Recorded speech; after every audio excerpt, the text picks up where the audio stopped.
যদি আপনার 5টা সেকেন্ড সময় থাকে এই আপু কি বলে কথাটা একটু শুনে যান প্লিজ। এই যে ঈদ করতে আসছিলাম বুঝছেন, আর এটা হচ্ছে আমার বাবার বাড়ির রাস্তা, দোয়া করবেন। আর জীবনে যেন এই রাস্তাতে আমার না ভালো লাগে বুঝছেন। যতবার আসি অতবার অপমান করে, কারণ এরা জানে যে হ্যাঁ করে না আওয়াজ ছাড়া আমার আর কোনো জায়গা নাই। তো যাইতেছি, আল্লাহ গো তোমার এই অত বড় দুনিয়ার মানে কোনো না কোনো এক জায়গায় আমার একটু জায়গা বা করে দিও। আর যদি না দেও হয়তো যাইতেছি গাড়ি দেখা আর অ্যাক্সিডেন্টে মাইরে লাইও। তারপর আল্লাহ বাবার বাড়িতে জীবনে তুমি আনা আনা আল্লাহ।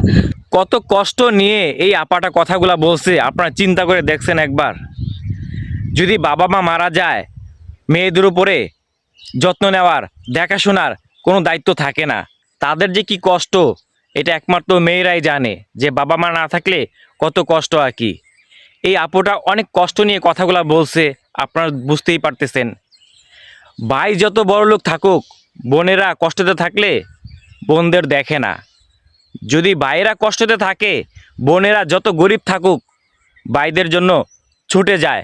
ভাই কষ্টতে থাকে, ভাই কি করতেছে সব ধরনের খোঁজ নেয় বোনেরা, কিন্তু ভাইয়েরা 1000 টাকার মালিক থাকলেও বোনদের খোঁজ নেয় না বাবা মা মারা যাওয়ার পরে। ভিডিওটা শেয়ার করে দিবেন যে সেই সব ভাইদের কাছে এই বোনের ভিডিওটা পৌঁছে যায়। এই ভিডিওটা দেখার পরে যেন বোনদের উপরে একটা মায়া আসে।